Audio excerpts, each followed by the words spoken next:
प्रसन्नता की प्राप्ति कैसे करें, गीता का अध्याय 2 और श्लोक संख्या है 71। गीता में भगवान ने कहा, गीता का श्लोक संख्या है 64। प्रसादे सर्वदुःखानां हानिरस्योपजायते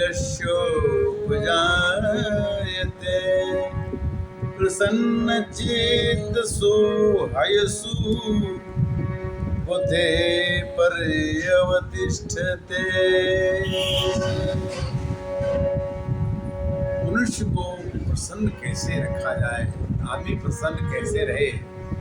प्रसादे सर्व दुःखानां हानिरस्योपजायते प्रसन्नचेतसो ह्यसु बुद्धि पर्यवतिष्ठते। अर्थात कर्म योग की बुद्धि शीघ्र ही सब ओर से हटकर एक परमात्मा में भली बात स्थिर हो जाती है।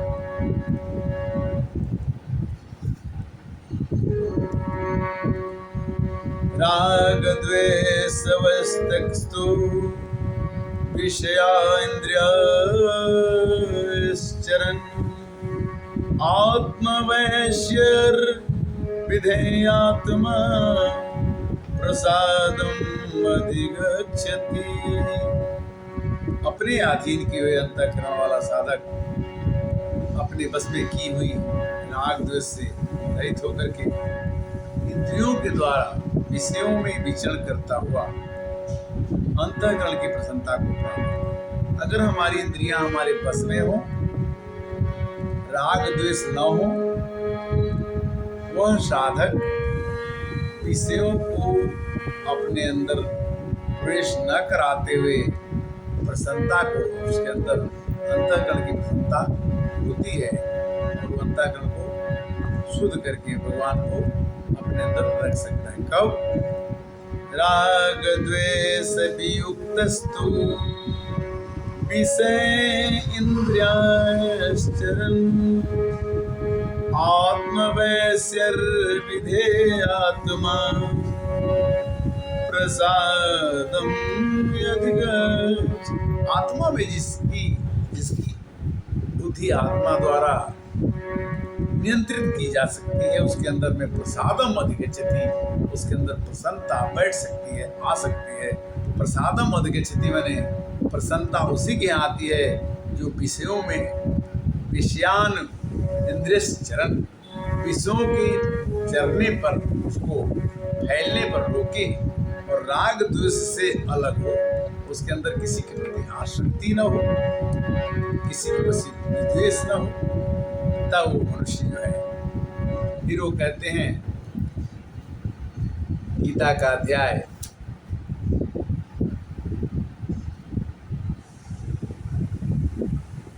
6 और 6 का 14वां श्लोक। 14वां श्लोक में कहते हैं कि प्रसन्नता के लिए हमें क्या करना चाहिए। प्रशांत आत्मा विगत वीर ब्रह्मचारीर्पदे स्थितः मनः संयम्य मंचितो युक्त आसीत मत्परः। प्रशांत आत्मा प्रशांत कब होती है, सुखी कब होती है, आनंदित कब होती है। विगत वीर ब्रह्मचारी व्रते स्थितः। ब्रह्मचारी व्रत में अगर आत्मा स्थित रहेगी वही प्रसन्न रहेगी। ब्रह्मचर्य होना जरूरी है। प्रसन्नात्मा विगत वीर ब्रह्मचारी व्रते स्थितः। और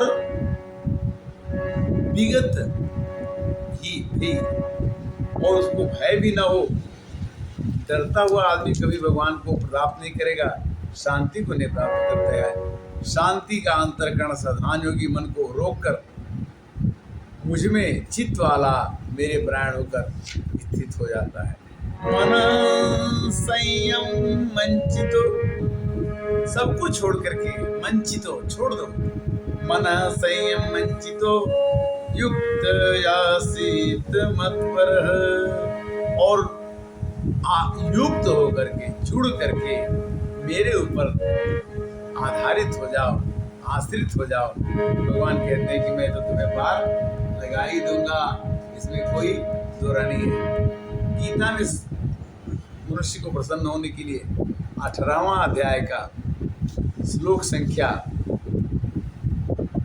18वां अध्याय का श्लोक संख्या 54 कहती है कि प्रसन्नता कैसे हमारे जीवन में आए। देखिए, ब्रह्मभूतः प्रसन्नात्मा, कौन सी आत्मा प्रसन्न आत्मा होती है? ब्रह्मभूत प्रसन्नात्मा, वह सच्चिदानंद घन ब्रह्म में एक ही भाव से जो स्थित होता है वह आत्मा प्रसन्न रहती है। ब्रह्मभूतः प्रसन्नात्मा न सोचती न कांक्षती, न सोचती है और न फालतू की इच्छा करती। क्यों? कि समः सर्वेषु भूतेषु, सभी लोगों में, फिर सच्चिदानंद किसी का आकांक्षा ही नहीं करता है। ऐसे समस्त प्राणियों में समभाव वाला, सम सर्वेषु भूतेषु, समान रहना है, सर्वेषु सभी, भूतेषु लोगों में, वही भक्त मुझे प्रिय है और वही आत्मा प्रसन्न आत्मा है। कौन सी? कि ब्रह्मभूत प्रसन्न आत्मा न सोचती न कांक्षती, सम सर्वेषु भूतेषु मद भक्तिं लभते परा। मेरी भक्ति को वही भक्त प्राप्त करता है जो सच्चिदानंद घन में एक भाव होकर के लगा रहता है। और जब वो लग जाता है तो प्रसन्न आत्मा होता है, वो हमेशा प्रसन्न दिखता है, न सोचता है न फालतू इच्छा करता है।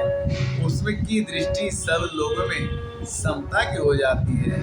हरे कृष्णा कृष्णा कृष्णा हरे हरे, हरे राम राम राम हरे हरे, हरे कृष्णा।